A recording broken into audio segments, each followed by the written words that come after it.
Bom, boa tarde a todos. Queria aí, primeiramente agradecer a presença de vocês.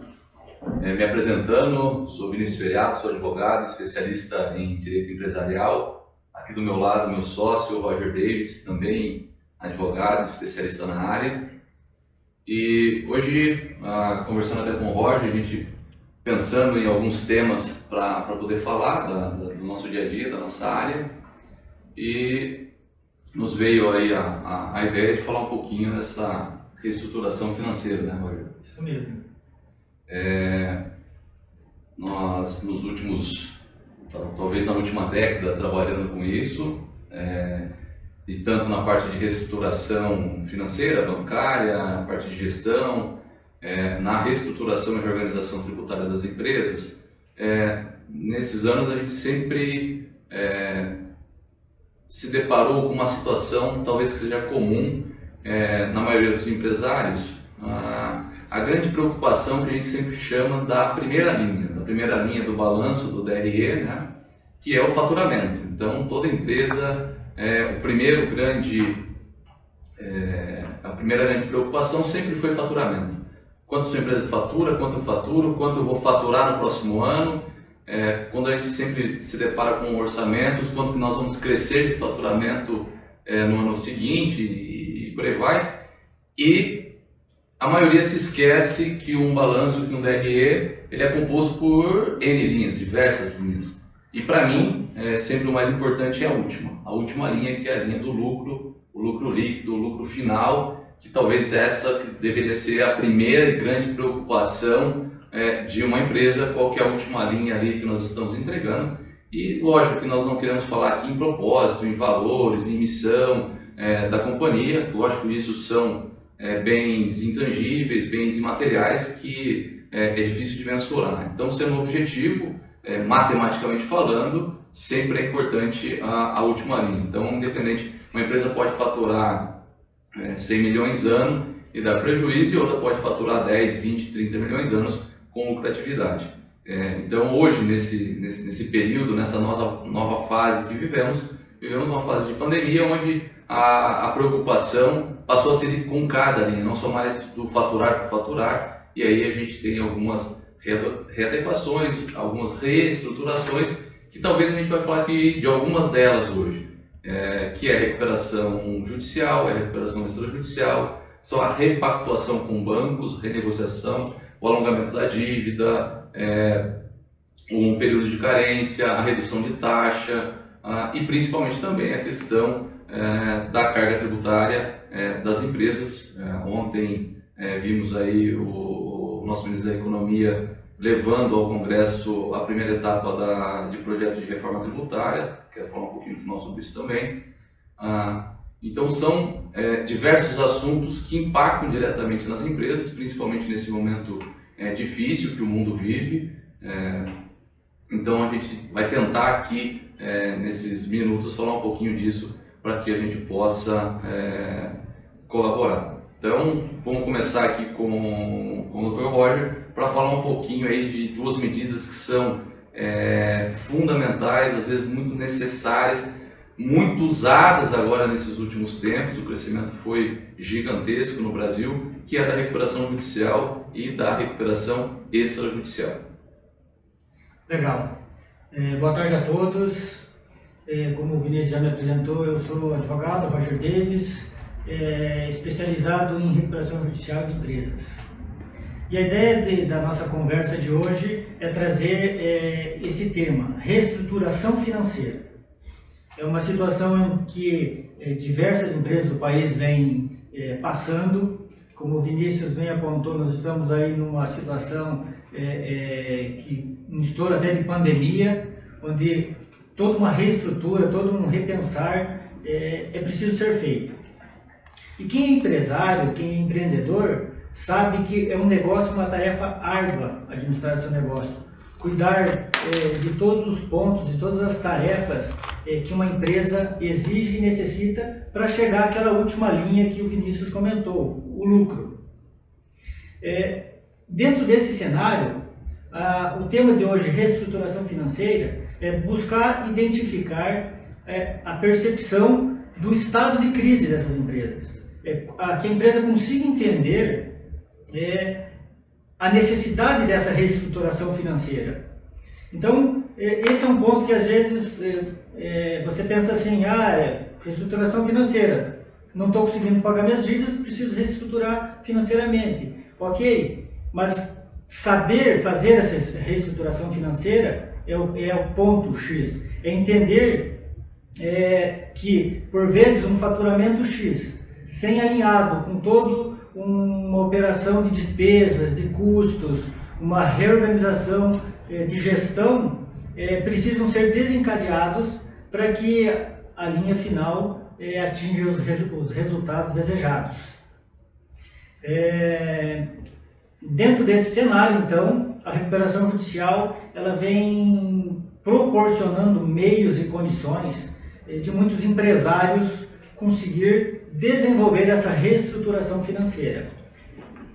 É uma situação que com a pandemia se mostrou muito mais latente, muito mais plausível. Nós vemos aí inúmeras empresas pedindo recuperação judicial dos mais variados segmentos da sociedade.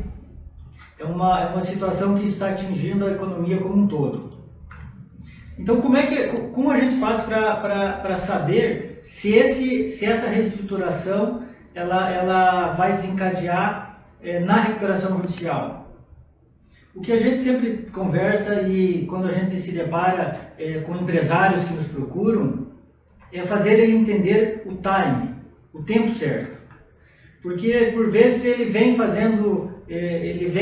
diagnosticando que vem passando por uma reestruturação, que vem fazendo cortes, que vem fazendo diversas operações para tentar ajustar o seu negócio ou acomodar seu negócio para que consiga ter os resultados almejados, mas ele não vem conseguindo.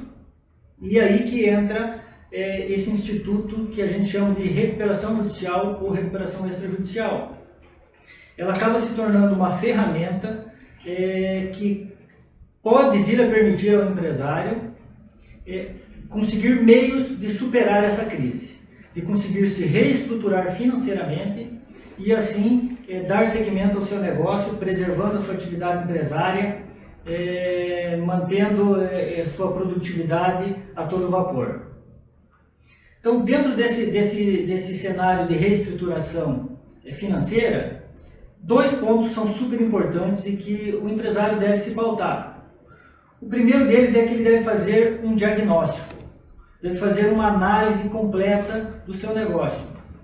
Não só quando a gente fala reestruturação financeira, nós não estamos falando simplesmente em olhar o caixa da empresa, mas é necessário olhar todo o procedimento operacional, todos os procedimentos de gestão da empresa, desde a compra do alfinete até que o produto chegue ao consumidor final. Todo esse processamento, toda essa operacionalização, ela precisa ser reavaliada, precisa ser diagnosticada, a fim que se possa encontrar os erros, encontrar as situações que vêm causando a crise. É claro que hoje nós estamos vivenciando uma pandemia que acabou escancarando de forma mais clara uma situação de crise por fatores externos. Ocorre que mesmo antes da pandemia, muitas empresas já vinham perpassando por essas crises.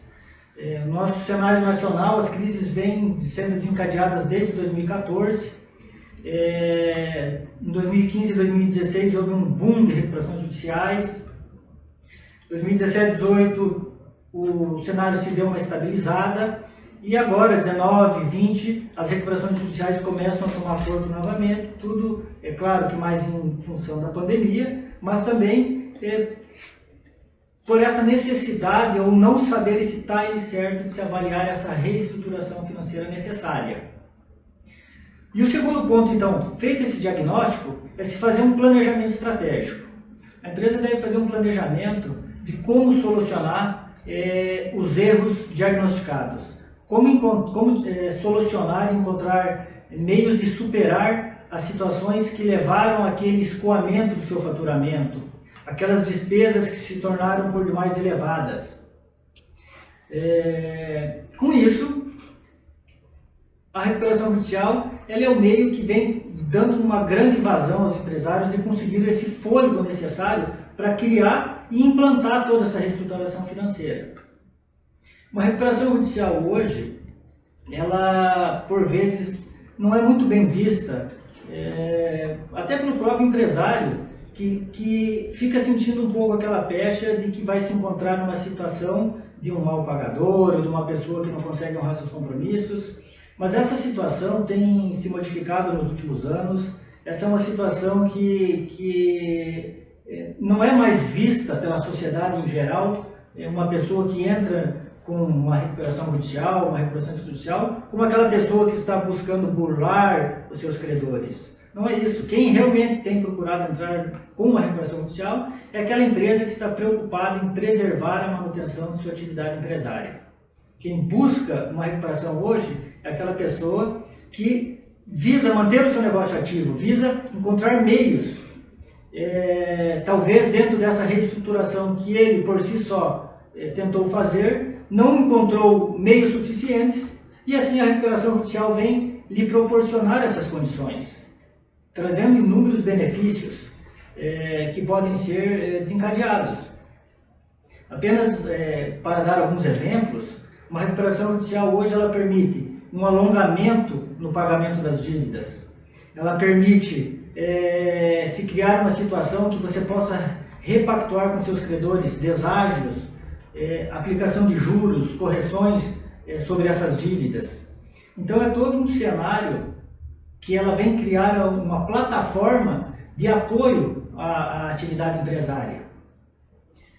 Nas recuperações judiciais, ela tem como seu principal elemento, como seu principal objetivo, justamente a preservação e a manutenção da atividade empresária, a fim de que ela possa gerar empregos, gerar rendas, riquezas, o que a Lei 11.101 de 2005, que é a lei que regulamenta a recuperação judicial, mais visa é o estímulo à atividade empresária, é que essa empresa venha a cumprir uma função social. E essa é a grande função da recuperação judicial. Dentro das teorias de direito, se criou uma teoria que se chama Teoria da Superação do Dualismo Pendular. O nome, em que pese pareça complicado, é uma situação... Esse nome é remédio, Roger. Embora o nome seja um tanto quanto parece complicado, mas é bem simples. Essa teoria vem trazer o seguinte: uma recuperação judicial hoje ela não deve se pautar em interesses nem da devedora e nem de credores, mas sim na função social que esta recuperação judicial vai trazer a toda a sociedade. Então, esse é o grande objetivo da recuperação judicial: estimular a atividade empresária para que ela continue cumprindo a sua função social. É claro que são inúmeros requisitos para se estabelecer um procedimento de recuperação judicial, alguns requisitos formais que hoje não é o objeto da nossa live, hoje não é esse. O intuito hoje é trazer a vocês a ideia de que nesse estado de crise é necessário repensar e fazer uma reestruturação financeira, uma reestruturação do seu empreendimento, a fim de criar meios, a fim de criar condições de que a empresa consiga superar esse estado de crise, continuando ativa, continuando gerando empregos, continuando gerando rendas, cumprindo sua função social. Então, além desses benefícios que uma recuperação judicial vai acabar trazendo, no sentido de um alongamento de prazo, com seus credores diretos, ou seja, com aquelas pessoas a quem ela tem que pagar, ela acaba trazendo também uma situação, um fôlego, um conforto maior para que esse empresário consiga fazer a sua reestruturação financeira. Com isso, a gente acaba entrando não só num apoio, em benefícios que são ligados diretamente ao débito a ser quitado, mas toda uma reestruturação da empresa. A ideia da recuperação judicial é justamente essa: criar a reestruturação da empresa. Claro que financeiramente, mas também de gestão, operacional. E aí entra as questões também que elas vêm trazendo aspectos até de créditos que não ficariam sujeitos dentro de uma recuperação judicial. Uma recuperação judicial, ela abarca créditos sujeitos e não sujeitos. A lei delimita alguns créditos que não ficariam sob o guarda-chuva da recuperação judicial. Mas até esses créditos que ficariam de fora, a recuperação judicial acaba trazendo alguns benefícios. Assim eu devolvo a palavra ao meu amigo Vinícius, que ele vai trazer um pouco de informações para vocês sobre esses benefícios que uma recuperação pode também causar nos parcelamentos dos tributos. Vinícius. Rogério, antes de falar um pouquinho da parte tributária, você aí como talvez no Paraná, um dos advogados que mais aprovou planos em Assembleia de Recuperação Judicial, você acha que o grande diferencial disso é o tempo do pedido de recuperação judicial? Porque existia no passado uma forma que a cada 10 empresas que entravam com recuperação judicial, 9 faliam. A gente sabe que isso aconteceu porque muitas empresas entravam já em estado falimentar, deixavam isso como última exceção, última medida, só que daí não tinha mais tempo. Você entende que isso talvez seja o fator mais relevante nessa análise, acertar o momento do pedido de recuperação judicial? Perfeito, Vinícius. Essa é a grande questão da recuperação judicial. Essa estatística que realmente, se pesquisada, se encontrará que a cada 10 empresas, 7 às vezes vão à falência, 6 vão à falência. Mas isso por quê? Porque no passado, em virtude de entender que a recuperação judicial traria uma condição muito negativa ao empresário, perante a sociedade, eles acabam postergando essa análise da utilização desse instituto, e isso ia causando um estado de crise praticamente irrecuperável. Então muitas empresas acabaram entrando lá, vamos dizer assim, com a corda já no pescoço. Inclusive até a gente já viu o caso de empresas que já estavam fechadas e pediram recuperação judicial. Isso,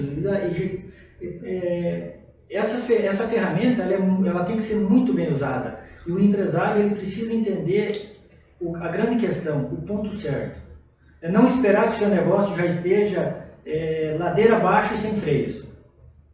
Se o negócio está se encaminhando para o escoamento do seu faturamento, se ele começa a perceber que os seus custos começaram a se tornar elevados, é a hora de parar, repensar, se reestruturar, e quem sabe a recuperação judicial seja um caminho. Porque além de todos os benefícios que eu já comentei, ela permite até reparcelamentos tributários, ela permite condições mais adequadas de uma reestruturação. Perfeito. E dentro disso, né, e falando até de um dos benefícios que a lei traz de recuperação judicial, embora os tributos eles não estão sujeitos a uma recuperação judicial, a um acordo dessa amplitude, isso até é uma crítica que nós, estudiosos dessa área, fazemos, mas hoje a legislação já tem alguns parcelamentos tributários especiais para empresas em recuperação judicial. Por exemplo, em nível federal nós temos aqui um parcelamento em 84 meses, mas com parcelas progressivas. Então, no primeiro ano eu tenho aí uma parcela menor e ela vai crescendo ao longo do tempo.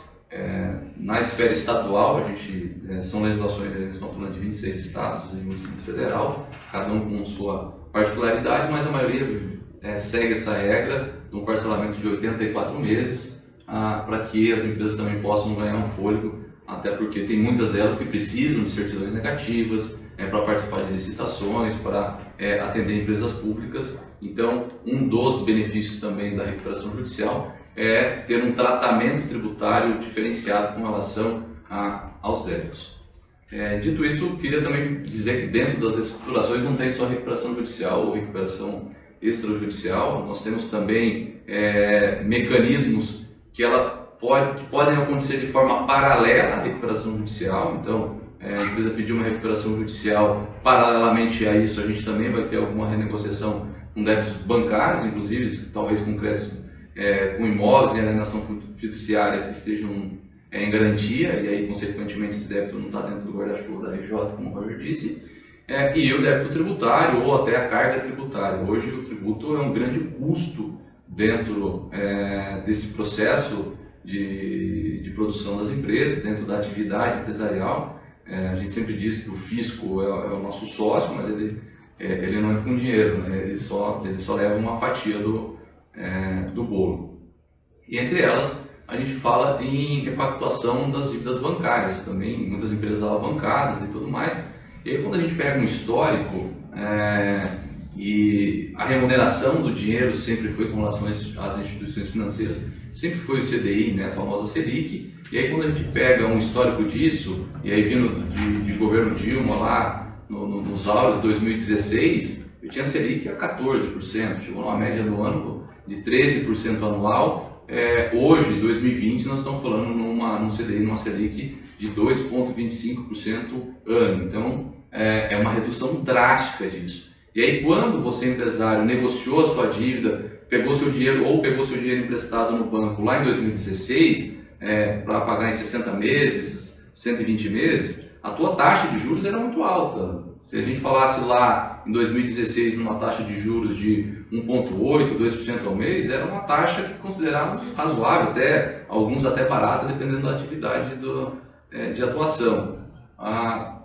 Então nós passamos 2017, passamos 2018, passamos 2019, estamos em 2020 com uma crise. Quando eu olho esse meu contrato, ele é extremamente oneroso, porque eu tenho uma Selic a 2,25%. Então, o que a gente tem visto muito é uma repactuação disso, um reparcelamento, um alongamento, inclusive com carência, e a redução de taxa. Eu coloco o CDI como indexador, CDI mais 0,30, CDI mais 0,50, quando é uma taxa cara, nós estamos falando aí de 8% ao ano, e não 24%, já vi contratos de até 30%, 40% de juros ao ano. E aí é o serviço que a gente chama de serviço da dívida. Você tem aí um endividamento, onde só de juros, e aí numa taxa alta, a partir do momento que eu faço o alongamento, que todo mundo costuma dizer de PMT, né? Tem uma parcela menor e com juros menor, a gente está reduzindo o custo desse endividamento, eu estou reduzindo o custo financeiro da empresa. E para isso eu não preciso de uma recuperação judicial, para isso eu não preciso de uma ação judicial. Todo mundo fala, entrar com ações revisionais. Não, é simplesmente sentar com os bancos, sentar com o teu credor e fazer uma renegociação. Mas é óbvio que muitas vezes você precisa também de um auxílio profissional disso. Não podemos fazer isso de forma amadora, né? Então é uma grande fatia, é uma parte importante também da atividade que o empresário também tem que tomar cuidado e colocar uma lupa em cima dessas parcelas. Eu costumo dizer, eu falo, a gente tem até de repactuação, né? Falamos esses dias, até do próprio financiamento imobiliário de residencial. Eu mesmo tinha um financiamento lá com taxa de 12%, 13% ao ano, e agora caiu para 7,99%, 7,25%, estão falando de quase metade, quase 50% de redução da taxa financeira numa simples repactuação, talvez uma migração de um banco para outro, talvez eu possa oferecer um imóvel em garantia, um bem em garantia, ou até a substituição. Como eu contratei a dívida, era uma dívida de 10 milhões com um imóvel de 10 milhões em garantia. Hoje minha dívida é simples, não há necessidade de eu ter um imóvel de 10 milhões lá garantindo isso. Posso utilizar esse imóvel para fazer uma nova operação, num custo menor. Então é um leque de opções, quando a gente fala em renegociação do endividamento bancário, que vai trazer isso, um resultado na última linha que a gente falou. Então eu tenho um custo financeiro menor que obviamente vai impactar na última linha, e talvez até quando eu faço uma renegociação dessa, pode ser uma medida que eu estou evitando nesse momento até um pedido de recuperação judicial, ou além da recuperação judicial, paralelo a isso, essa repactuação, para que a gente possa voltar a gerar caixa, o empresário voltar a ganhar dinheiro. Eu sempre digo, nós como advogados, nós temos o papel de auxiliar, de tentar barrar e criar mecanismos para que o empresário possa sair desse estado de crise. Mas, no final das contas, o que vale é o DNA do empresário, é o DNA dele de voltar a gerar renda, voltar a gerar caixa, eu sempre digo, você precisa voltar a ganhar dinheiro. Passada a crise, a gente precisa que vocês dar condições, nossa empresa dar condições para vocês de voltar a ter um ciclo positivo dentro da companhia. Passado isso, a gente fala um pouquinho também da parte tributária, que é o grande peso hoje. A cada 10 empresários que eu converso, os 10 reclamam da carga tributária brasileira, mas isso é uma realidade, a gente não vai conseguir sair disso tão cedo, e aí para isso a gente precisa, então, lógico, fazer planejamento, olhar realmente o que é o custo tributário, olhar quais são os tributos que incidem na minha operação, o que eu posso fazer crédito, o que eu não posso, se é melhor estar no lucro real, no lucro presumido. São talvez respostas simples, mas que geram resultado ou que possa trazer uma economia fiscal, uma eficiência fiscal, é um termo que eu gosto de usar bastante, dentro da própria empresa. Recentemente, nós fizemos a avaliação de uma empresa onde uma simples virada de chave, uma simples mudança de estratégia totalmente legal, totalmente prevista em lei, ele vai economizar 9 milhões de reais no ano, só no ano de 2020. Quando eu pego um empresário desse, tomando dinheiro no banco a 1,30, 1,5, quando eu coloco 9 milhões a menos, nós estamos falando isso indo para 12, 13 milhões no ano. Talvez ele não vai ter esse resultado lá na frente. Então, olhar a eficiência tributária, ser competitivo, porque talvez o concorrente dele já estava fazendo. E aí fala, meu concorrente está lá com preço e eu não consigo chegar nesse preço. Com a carga tributária que nós temos hoje, se você conseguir trazer uma eficiência para isso, você ganha também competitividade. E aí é o grande diferencial que eu falo, estar a tua empresa sempre atenta às mudanças, às alterações e conseguir fazer o melhor encaminhamento, ter a menor carga tributária possível, dentro, lógico, das medidas legais. Aqui a gente não está falando em sonegação fiscal, eu falei, não existe planejamento tributário nenhum que consiga concorrer com sonegação fiscal, mas aí sonegação fiscal é um crime, e aí a gente tem visto, não mais de forma esporádica, mas no cotidiano, a gente tem visto aí empresários, infelizmente sendo presos por sonegação fiscal, ou felizmente, né, para que isso não possa fomentar essa atividade. Eu acho que isso gera uma concorrência desleal, então por isso a pena realmente deve ser pesada. Então, quando a gente fala em planejamento tributário, também não existe uma receita de bolo. Talvez o que se aplica a uma empresa de determinado ramo não se aplica a uma outra empresa, ao concorrente dele. Por quê? Porque tem todo um processo, tem toda uma característica, uma cultura diferente dentro da empresa, de quem compra, se são compras estaduais ou interestaduais, se eu tenho fábricas diversificadas em outros estados da federação. Então tudo isso, hoje, dentro da complexidade da nossa carga tributária, isso realmente interfere bastante. Então, um planejamento tributário, ele merece um diagnóstico fiscal inicial, para que depois a gente possa tentar encontrar soluções para isso. E não, de novo, gente, não existe mágica, tá? Hoje não existe ilusões, não existe tipo, eu apagar tributo assim com a varinha de condão, tá? Isso não existe e nunca existiu no Brasil. Falando um pouquinho aqui da proposta de reforma tributária, o que se fez ali nesse primeiro momento foi simplesmente pegar dois tributos, um chamado PIS e outro chamado COFINS, juntar em um só, chamado CBS, e sair com uma alíquota de 9,25% para 12%. Desculpa, isso não é reforma tributária, isso é aumento de carga tributária. Mas lógico que isso a gente já sabia que ocorreria.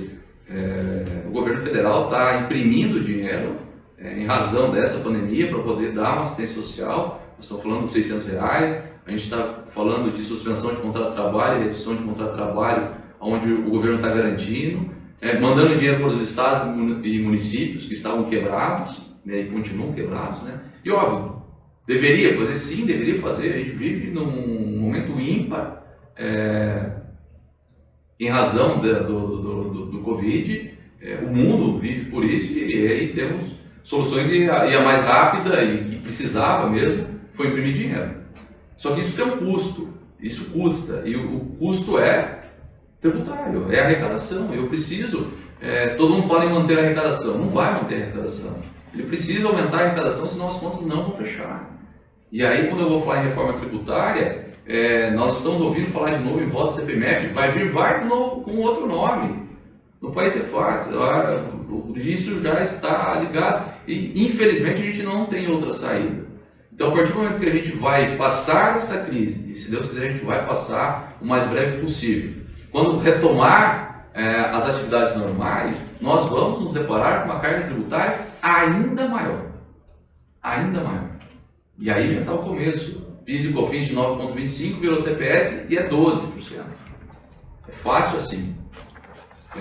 É simples assim. Vou simplificar duas coisas e vou aumentar a carga tributária. E a próxima vai falar aí em tributação dos dividendos, a próxima etapa vai falar em uma CPMF, com qualquer outro nome que vir. Já aumentou de novo aqui também aí dos bancos a alíquota, que vai aumentar o spread bancário, vai aumentar o custo do dinheiro, isso é natural. Então, o empresário precisa se organizar. E o planejamento não é quando acabar a pandemia vou pensar no que fazer, tem que fazer agora. Porque são coisas que vão acontecer. Quando a gente fala no parcelamento, esses dias até eu comentei com o empresário, vai vir um parcelamento? Vai. Possivelmente virá o parcelamento. Tem agora até uma portaria da Procuradoria da Fazenda de renegociação de dívidas e tudo mais. E acredito que é mais uma medida também para que faça uma reestruturação e uma renegociação dessas dívidas fiscais do passado. Só que o empresário fala, eu estou preocupado com daqui para frente. O passado a gente vai contornando, faço um parcelamento. E o daqui para frente? O teu concorrente já está fazendo a lição de casa, está fazendo o planejamento, está fazendo a redução, está olhando o que ele pode melhorar na eficiência, tanto com uma recuperação judicial ou com uma reestruturação, revisando a sua carga tributária, que em razão aí de não termos uma segurança jurídica tributária no país, que as decisões mudam da noite para o dia, a cada 6 meses vale sim revisitar a carga tributária, porque aquilo que se aplicava 2, 3 anos atrás talvez não se aplica hoje. Então, quem está planejando, quem está olhando o seu dia a dia e está acompanhando essas mudanças, vai sair na frente. Vai sair na frente quando acabar essa crise. Por quê? Porque quem ainda está com as cortinas fechadas e está olhando só faturamento, gerar boleto para poder descontar em FDIC, em banco, quando acabar essa pandemia, o concorrente dele vai ter uma musculatura, vai estar muito mais fortalecido do que ele. Então, isso é diferencial, isso é um diferencial competitivo que a gente precisa realmente olhar, até porque a legislação vai mudar, tem mudado. As decisões judiciais em temas de interpretação, e no direito tributário isso não foge à regra, é interpretação de normas e interpretação do que o fisco entende no momento e que se o judiciário vai validar isso ou não. Eu costumo dizer, o que você toma de decisões hoje, nós vamos saber se daqui 4, 5 anos vai estar certo, porque eu vou passar por um período de maturação de discussões em nível de CARF, conselhos estaduais, e principalmente do nível de discussão do judiciário. É o próprio tema da exclusão, o famoso exclusão do semestre da base de cálculo do PIS e COFINS. Esse tema chegou no STF em 2006, foi julgado no STF em 2017, 12 anos depois, e ainda não sabemos ainda se é o ICMS pago, se é o ICMS destacado, se o ICMS ST vai ser excluído dessa base ou não vai, se vai ser modulado os efeitos da decisão do STF ou não. Vivemos ainda essa insegurança desde 2017. Tem ações transitando em julgado, então vivemos realmente um momento difícil, e sempre foi assim, mas é um exemplo típico. Chegou em 2006 no STF, foi julgado só em 2017. 11 anos depois, e até hoje ainda não terminou o julgamento. Tem um embargo de declaração lá que faz 3 anos que está pendente de apreciação. Então, quando eu falo em direito tributário, quando a gente fala em carga tributária, a gente precisa realmente repensar e trazer isso como lição de casa, olhar sempre que puder. Por quê? Porque há as alterações, há as divergências, e a gente precisa sempre estar atualizado. Eu sempre digo, esse é o meu papel, eu sou advogado, sou tributarista, e talvez por um empresário entender disso, é lógico que é mais difícil, mas talvez isso a gente precisa ter pessoas que possam nos assessorar, que possam trazer essas atualidades. E de novo, não existe aventura jurídica, não existe mágica, existe trabalho de excelência, e hoje o mercado está cheio desses profissionais, sim. Cada vez mais as pessoas têm se especializado, porque esse é um campo que no Brasil tem crescido muito. Dito isso... Vinícius, deixa eu aproveitar e fazer um link, já que você está tratando dessa questão tributária, e eu vou abordar a questão, uma empresa que esteja em recuperação judicial, ela tem benefícios tributários? Existe uma legislação que vai permitir alguma situação diferenciada, além dos ordinários, dos parcelamentos ordinários que existem? Na verdade, Roger, o único benefício que uma empresa em recuperação judicial tem é com relação aos débitos, tá? Os débitos já constituídos, que estão abertos, tá? Esse sim, ela tem aí um parcelamento diferenciado das demais empresas. Com relação à carga tributária, ao tributo do mês a mês, as empresas em recuperação judicial não têm qualquer benefício, tá? Não tem um tratamento diferenciado para isso. Vamos lá, a empresa em recuperação judicial tem aqui uma suspensão de pagamento dos tributos correntes por 6 meses. Isso não existe. Ou ela pode se creditar de insumos que uma empresa que não está em recuperação judicial não poderia. Não, também não. Então, ela tem um benefício, um tratamento diferenciado para parcelamento e pagamento das dívidas. Com relação ao mês, ao corrente, não. Ela vai ter que fazer o planejamento, vai ter que fazer toda uma reestruturação como qualquer outra empresa, porque isso talvez até fugiria de um princípio tributário, que é o princípio da isonomia. Né? Correto.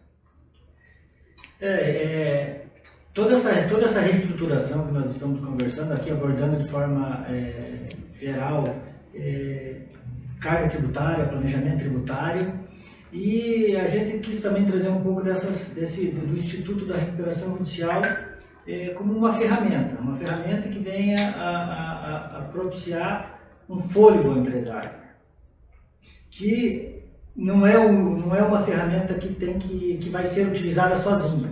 Ela vai ter que caminhar com toda essa estruturação, todo esse planejamento, como o próprio Vinícius já apontou, um planejamento tributário, um planejamento de gestão, um planejamento financeiro, criando todo um cenário que favoreça a atividade empresária. Eu acho que o pessoal fez algumas perguntas, eu acho que podemos até abrir, acho que tem uma pergunta aqui, a pandemia permite uma nova assembleia, uma vez que o devedor teve sua geração de caixa prejudicada?